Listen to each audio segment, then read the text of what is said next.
हमें पता है कि ये जो अर्थ है ये अपने ही एक्सिस के अबाउट रोटेट कर रही है, और इसके अपने ही एक्सिस के अबाउट रोटेट करने के कारण जो है अर्थ के सरफेस पर अलग अलग जगह पर जो एक्सेलरेशन ड्यू टू ग्रेविटी का वैल्यू होता है वो भी अलग अलग होता है।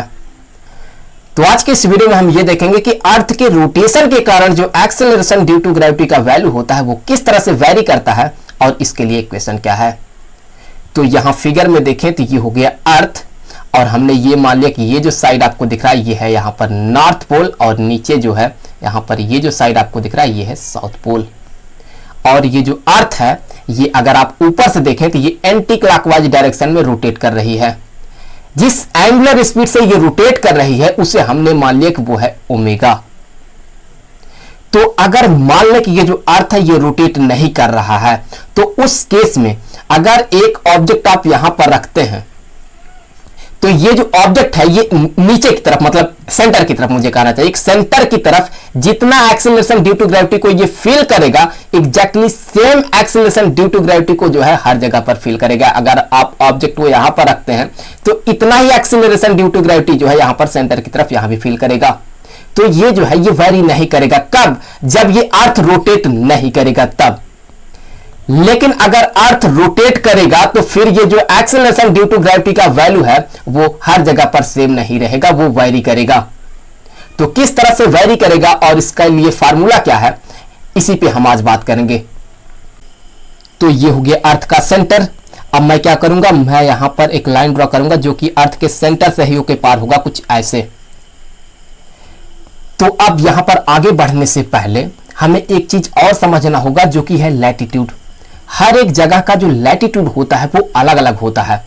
तो इसके लिए अगर मैं यहां पर एक इक्वेटोरियल प्लेन बनाता हूं कुछ ऐसे, ये जो प्लेन बनेगा ये इक्वेटोरियल प्लेन होगा कुछ इस तरह से। सो यहां पर ये जो आपको प्लेन दिख रहा है ये है इक्वेटोरियल प्लेन। अब अगर मैं इस जगह का लैटिट्यूड पता करना चाहता हूं तो हम क्या करेंगे, हम जो है इस पॉइंट को इसके सेंटर से जोड़ देंगे कुछ ऐसे। तो यहां पर ये जो एंगल बना ये एंगल होगा इस जगह का लैटिट्यूड। ऐसा नहीं कि आप जो है इस जगह को जो है जोड़ दे कुछ ऐसे, यहां पर लाइन ड्रॉ करें और यहां पे मिला दें तो ये एंगल जो होगा ये लैटिट्यूड नहीं होगा। आपको जिस जगह का लैटिट्यूड पता करना है उसे जोड़ना होगा सेंटर से। तो अगर आप इस जगह का लैटिट्यूड पता करना चाहते हैं तो आप देखें तो यहां पर ये होगा, इसका लैटिट्यूड अलग अलग होगा, एंगल अलग होगा। यहां का एंगल जो होगा कुछ इतना होगा। सो लैटिट्यूड हर जगह का अलग अलग होगा। अगर आप इस जगह का लैटिट्यूड देखें तो यहां पर ये होगा, ये जो एंगल बनेगा बड़ा सा ये होगा लैटिट्यूड। तो हर एक जगह का जो लैटिट्यूड है वो अलग अलग होगा। तो अभी हम क्या करेंगे, हम जो है यहां पर एक ऑब्जेक्ट कंसीडर करेंगे जो कि सर्कुलर मोशन कर रहा होगा। क्यों? क्योंकि ये जो अर्थ है ये कुछ ऐसे रोटेट कर रही है। ऊपर से देखें तो ये एंटी क्लॉकवाइज डायरेक्शन में रोटेट कर रही है। तो ये जो यहां पर आपको ऑब्जेक्ट दिख रहा है ये इस सर्कुलर पाथ में जो है ये मूव करेगा और 24 घंटे बाद ये फिर इस जगह पर आ जाएगा। तो यहां पर ये सर्कुलर पाथ में मूव कर रहा है। अब यहां पर देखें तो इसका जो लैटिट्यूड होगा, अगर मैं यहां से एक लाइन ड्रॉ करता हूं इसके सेंटर से, तो यहां पर ये जो एंगल बना ये एंगल ये होगा लैटिट्यूड। चलिए मान लेते हैं कि ये है लैम्डा। तो ये हो गया लैटिट्यूड। और हमने ये मान लिया कि ये जो ऑब्जेक्ट है जिस सर्कल में ये मूव कर रहा है, इस सर्कल में ये जो मूव कर रहा है इसका जो रेडियस है वो हमने मान लिया कि इसका जो रेडियस है वो है स्मॉल आर। सो यहां पर इसका जो रेडियस है ये है स्मॉल आर, और ये जो अर्थ है इसका जो रेडियस होगा ये होगा कैपिटल आर। तो अगर मैं ये मान लेता हूं कि ये जो अर्थ है ये अभी रोटेट नहीं कर रहा है तो उस केस में इसका जो रियल वेट होगा mg, मतलब ये जो अर्थ है ये अपने सेंटर की तरफ खींचेगा जो कि होगा फोर्स mg। तो यहां पर जो ग्रेविटेशनल पुल होगा वो होगा mg जो कि होगा इसका रियल वेट। इसे मैं डिनोट करता हूं fg से। तो यहां पर ये जो fg है ये बराबर होगा इसका जो मास है, यहां पर ये जो ऑब्जेक्ट रखा गया है जो कि मूव कर रहा है इसका जो मास है ये है m। तो m हो गया इसका mass into acceleration due to gravity. तो ये हो गया इसका रियल वेट। अब अगर ये अर्थ ओमेगा एंगुलर स्पीड से ये मूव करेगा तो फिर ये जो ऑब्जेक्ट है ये इस सर्कल में मोशन करेगा। इसका जो पाथ होगा ये होगा सर्कुलर पाथ। तो उस केस में इस ऑब्जेक्ट पर जो है बाहर की तरफ एक फोर्स एक्ट करेगा जो कि होगा यहां पर सेंट्रीफ्यूगल फोर्स। तो बाहर की तरफ ये फील करेगा ऑब्जेक्ट एक सेंट्रीफ्यूगल फोर्स एफ से डिनोट करते हैं। तो ये जो सेंट्रीफ्यूगल फोर्स है ये बराबर होगा किसके बराबर होगा, इसका जो मास है इनटू जिस रेडियस में ये मूव कर रहा है, इस ऑब्जेक्ट का ये जो रेडियस है ये है आर, सो ये होगा आर इनटू यहां पर ये जो इसका एंगुलर स्पीड होगा उसका स्क्वायर, तो ओमेगा स्क्वायर हो गया। तो अब ध्यान से देखें तो इस पर दो फोर्स एक्ट कर रहा है, एक तो ये ग्रेविटेशनल पुल एफजी मतलब mg जो कि इसका रियल वेट होगा वो सेंटर की तरफ है, और दूसरा यहां पर सेंट्रीफ्यूगल फोर्स जो कि इस डायरेक्शन में एक्ट कर रहा है। तो अब जो इसका रिजल्टेंट वेट होगा वो होगा एपरेंट वेट। तो हमने ये मान लिया कि जो इसका यहां पर एपरेंट वेट है वो कुछ यहां पर इस डायरेक्शन में है, इस डायरेक्शन में ये जो एपरेंट वेट है यहां पर ये है f।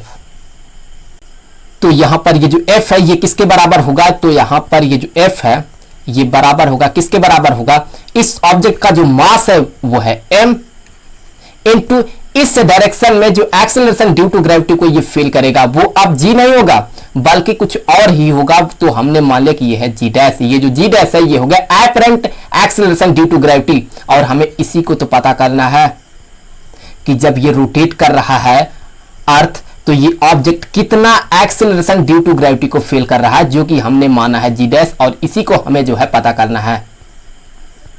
तो अब हम पता कैसे करेंगे, हम जो है इन दोनों फोर्स का वेक्टर एडिशन करेंगे जो कि यहां पर ये होगा रिजल्टेंट वेक्टर जो कि होगा यहां पर एपरेंट वेट।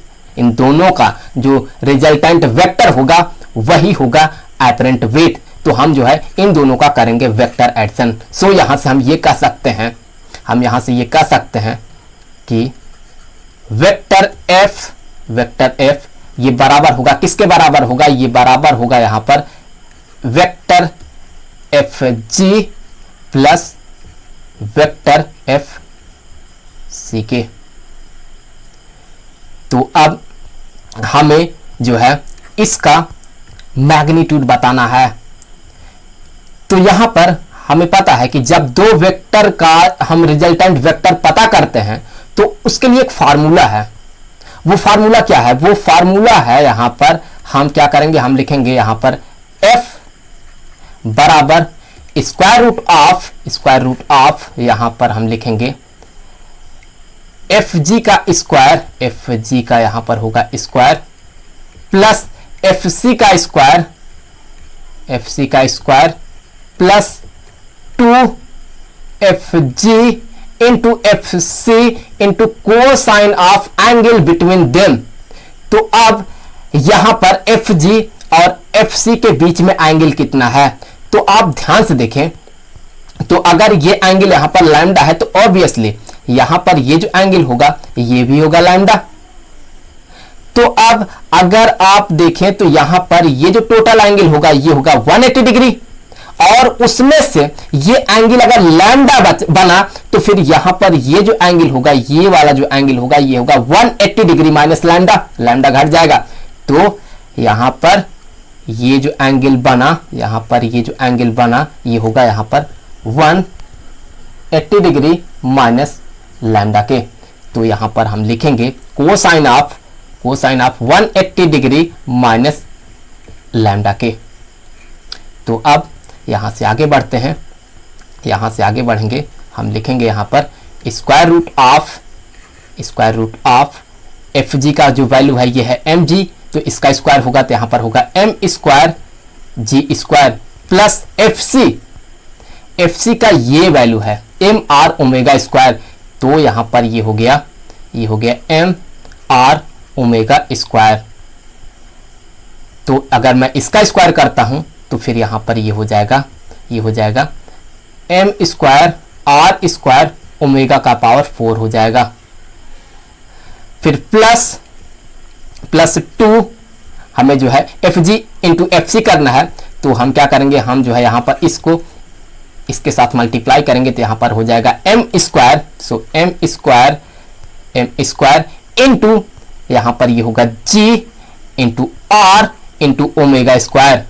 और cosine of 180 degree minus lambda ये होगा माइनस जो है कॉस लैम्डा के।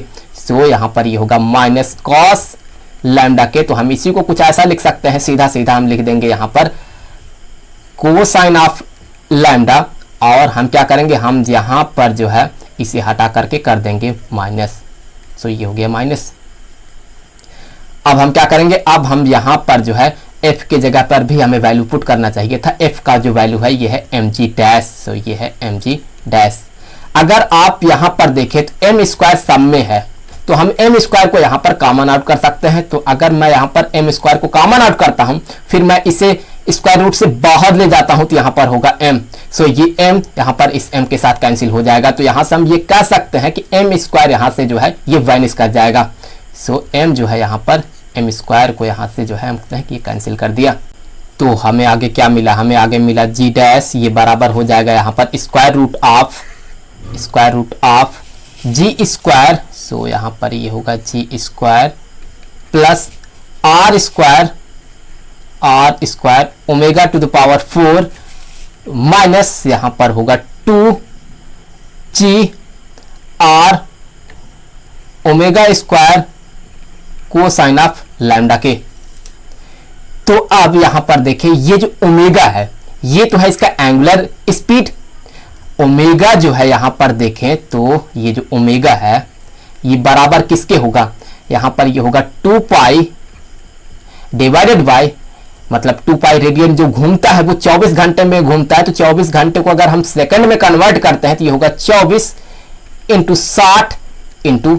60। तो ये जो वैल्यू है ओमेगा, ये वैल्यू कितना छोटा है, ये बहुत छोटा है। ओमेगा खुद छोटा है तो इसका स्क्वायर छोटा होगा और उसका पावर 4 तो बहुत बहुत बहुत छोटा होगा। सो इस वजह से जो है हम इस टर्म को यहां से कर देंगे नेग्लेक्ट। तो यहां से हमें आगे मिलेगा कि ये बराबर होगा square root of G square.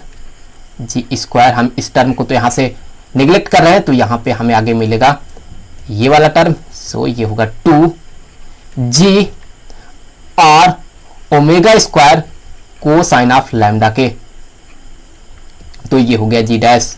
अब देखिए आप, ये जो आपको r दिख रहा है इसके जगह पर हम क्या लिख सकते हैं। तो अगर आप फिगर में देखें तो यहां पर आपको ये जो आपको ट्रायंगल दिख रहा है, ये वाला जो ट्रायंगल आपको दिख रहा है, ये जो ट्रायंगल है ये है एक राइट एंगल ट्रायंगल। क्यों? क्योंकि यहां पर ये जो एंगल है ये है 90 डिग्री। तो ये ट्रायंगल हो गया एक राइट एंगल ट्रायंगल, जिसमें यहां पर ये जो एंगल आपको दिख रहा है ये है लैम्डा। सो अगर ये एंगल लैम्डा है तो इसका मतलब ये है कि ये जो साइड होगा ये होगा परपेंडिकुलर, और ये होगा इसका बेस, और ये होगा इसका हाइपोटेन्यूज। सो यहां से हम ये कह सकते हैं कि कोसाइन ऑफ लैम्डा ये बराबर होगा बेस जो कि है r, और इसका जो हाइपोटेन्यूज है ये होगा कैपिटल R। तो यहां पर ये जो लेंथ होगा, ये वाला लेंथ, इसका रेडियस ये होगा, ये होगा कैपिटल R। तो यहां से हम ये कह सकते हैं कि कोसाइन ऑफ लैम्डा ये बराबर होगा इसका जो बेस है जो कि है r डिवाइडेड बाय ये जो हाइपोटेन्यूज है जो कि है r। तो यहां से हम ये आगे कह सकते हैं कि यहां पर ये जो r है स्मॉल r ये बराबर होगा capital R into cosine of lambda के। तो अब यहां पर ये बराबर होगा square root of G square minus 2g r के जगह पर, इस r के जगह पर तो हम इस वैल्यू को सब्स्टिट्यूट करेंगे, तो यहां पर ये होगा r इंटू ओमेगा स्क्वायर, और यहां पर आएगा एक कोसाइन ऑफ लैम्डा और एक कोसाइन ऑफ लैम्डा पहले से है तो ये हो जाएगा उसका स्क्वायर। सो कोस स्क्वायर लैम्डा के ये हो गया। तो यहां से हम क्या करेंगे, हम यहां पर जबरदस्ती अब जी स्क्वायर को कॉमन आउट करेंगे। तो यहां पर जो है हम जबरदस्ती जी स्क्वायर को कॉमन आउट करेंगे। तो अगर मैं यहां पर स्क्वायर रूट के अंदर लिखता हूं जी स्क्वायर को हम कॉमन आउट कर लेंगे, तो यहां पे बचेगा अब 1। तो 1 माइनस यहां पर ये होगा 2r omega square cosine of square lambda divided by यहां पर होगा g, क्योंकि हम जब इस जी स्क्वायर को फिर इसके अंदर मल्टीप्लाई करेंगे तो हमें जो है फिर से ये टर्म मिलेगा। तो ये हमें यहाँ पर कुछ इतना मिला। अगर मैं इस जी स्क्वायर को इसके बाहर ले जाता हूँ तो फिर ये हो जाएगा यहाँ पर जी। तो इस तरह से हम क्या करेंगे, हम जो है यहाँ पर इसे बाहर ले जाएंगे जी स्क्वायर को। तो यहाँ से हमें आगे मिलेगा, हमें यहाँ पर आगे मिलेगा कि यहाँ पर ये होगा जी। तो अब अगर मैं इस स्क्वायर रूट को भी हटाता हूं तो हमें करना ये होगा कि यहाँ पर लिखना होगा हाफ। तो ऐसा कर देते हैं। तो हम क्या करेंगे, हम यहाँ पर इस स्क्वायर रूट को हटा देंगे और यहाँ पर हम लिखेंगे जी और फिर इसका पावर करेंगे हाफ। तो आगे हम क्या करेंगे, आगे जो है हम अगर बाइनोमियल थ्योरम को यूज करते हैं और छोटे छोटे टर्म को निगलेक्ट करते हैं तो हमें यहाँ से आगे मिलेगा कि ये होगा जी, फिर ब्रैकेट में हमें लिखना होगा कुछ ऐसे कि होगा 1 माइनस 2 आर ओमेगा स्क्वायर, फिर यहाँ पर होगा कोस स्क्वायर लैम्डा और फिर यहाँ पर होगा अपॉन जी, और साथ ही साथ हमें जो है यहाँ पर लिखना होगा हाफ। और हम यहाँ पर आगे जो है जो भी टर्म होंगे उन्हें हम निगलेक्ट करेंगे। तो इस केस में अगर आप ध्यान से देखें तो यहाँ पर ये जो 2 है इस 2 को यहाँ पर ये कर देगा कैंसिल, तो यहाँ से ये 2 गायब हो जाएगा। तो इस तरह से हम क्या करेंगे, जब यहाँ पर 2 को गायब कर देंगे तो यहाँ से 2 को हटा ही देते हैं। तो यहाँ पर हमें कुछ ऐसा इक्वेशन मिलेगा। अब हमें क्या करना है, हमें जी को इसके अंदर मल्टीप्लाई करना है। तो चलिए एक बार मल्टीप्लाई भी कर लेते हैं। तो आगे यहाँ पर हमें मिला जी डैश, ये बराबर हो जाएगा यहाँ पर जी माइनस, जब हम इसके साथ जी को मल्टीप्लाई करेंगे तो यहाँ पर जब हम जी लिखेंगे तो यहाँ पर इसके साथ कैंसिल हो जाएगा। तो यहाँ पर सिर्फ होगा अब R omega square cos square lambda के। तो ये हो गया जो है apparent acceleration due to gravity का वैल्यू, और ये हो गया इसका फार्मूला। और यहां से ये क्लियर है कि ये जो आपको जी डैश दिख रहा है, ये जो इसका एपरेंट जो एक्सेलरेशन ड्यू टू ग्रेविटी का वैल्यू है, ये जो है real acceleration due to gravity के वैल्यू से कम है। सो जी डैश जी से कम है। अब यहां से जो है हम आगे बढ़ेंगे और 2 केस कंसीडर करेंगे। पहला होगा इक्वेटर पर, तो पहला जो केस रहेगा वो होगा एट इक्वेटर। तो इक्वेटर पे देखिए आप, जब यहां पर ऑब्जेक्ट जो है, अगर ऑब्जेक्ट यहां पर होगा तो फिर जो ये एंगल बनेगा, देखिए यहां पर एंगल लैम्डा है, ये लैटिट्यूड लैम्डा है, तो यहां पर लैम्डा कम होते होते होते यहां पर इक्वेटर पर 0 हो जाएगा। सो इक्वेटर पर यहां पर ये जो लैम्डा है ये 0 होगा। तो इक्वेटर पर यहां पर ये जो लैम्डा हुआ, ये लैम्डा यहां पर 0 है। सो जब लैम्डा 0 है तो यहां पर हम ये कहेंगे कि जो कोसाइन ऑफ लैम्डा होगा ये बराबर होगा कोसाइन ऑफ 0 को, तो ये बराबर होगा 1 के। तो अगर कोसाइन ऑफ 0 इक्वल टू 1, तो अगर मैं इसके जगह पर इस फार्मूले में यहां पर 1 रखता हूं तो ये होगा 1 का स्क्वायर। तो यहां से हमें आगे मिलेगा कि ये जो जी डैश है, यहां पर ये जो जी डैश है ये बराबर होगा जी माइनस आर ओमेगा स्क्वायर के। तो यहां पर हमें ये मिला। और दूसरा केस ये है पोल पर। सो केस जो सेकंड होगा वो हम देखेंगे कि पोल पर जो है जी डैश कितना होता है। तो एट पोल, तो यहां पर पोल पे देखिए आप, पोल पर अगर आप देखें तो अगर आप यहां पर जो है कुछ ऐसे ऊपर जाएंगे तो जो लैम्डा है वो बढ़ता रहेगा और इस तरह से बढ़ते बढ़ते जब आप यहां पर पोल पे पहुंचेंगे तो ये जो एंगल होगा यहां पर, जब आप पोल पे यहां पर पहुंचेंगे तो ये जो एंगल बनेगा ये होगा 90 डिग्री। सो लैम्डा यहां पर हो जाएगा 90 डिग्री। तो पोल पर जो है जो लैम्डा होगा पोल पर वो होगा 90 डिग्री। तो यहां पर लैम्डा हो गया 90 डिग्री। सो जब यहां पर लैम्डा 90 डिग्री होगा तो cosine of 90 degree equal to 0। तो यहां से हम कहेंगे कि cosine of lambda equal to cosine of 90 degree equal to 0।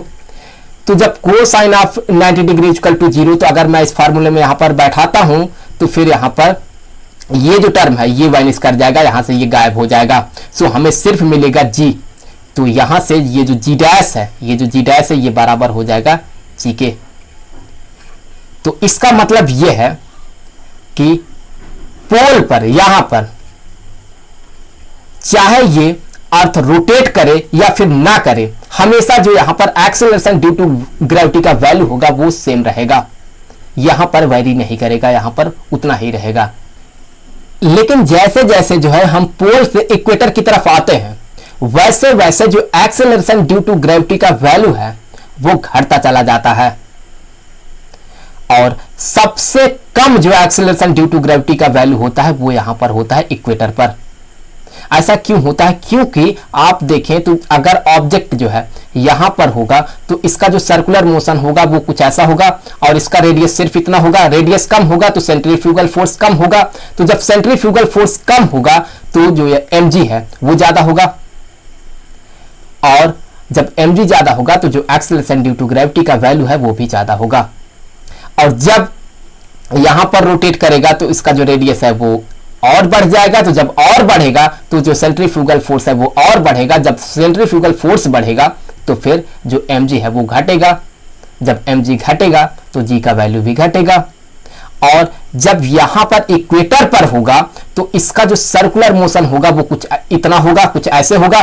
तो यहां पर इसका जो रेडियस है, इसका जो रेडियस होगा वो कुछ इतना होगा, इसका रेडियस सबसे ज्यादा होगा क्योंकि इसका जो सर्कुलर पाथ है वो कुछ ऐसा है, कुछ इस तरह से, तो इसका रेडियस सबसे ज्यादा है। तो इस जगह पर जो सेंट्रीफ्यूगल फोर्स एक्ट करेगा बाहर की तरफ वो सबसे ज्यादा होगा। तो जब सबसे ज्यादा होगा तो यहां पर जो mg होगा वो सबसे कम होगा, तो जब mg सबसे कम होगा तो जो एक्सेलरेशन ड्यू टू ग्रेविटी का वैल्यू है वो भी सबसे कम होगा।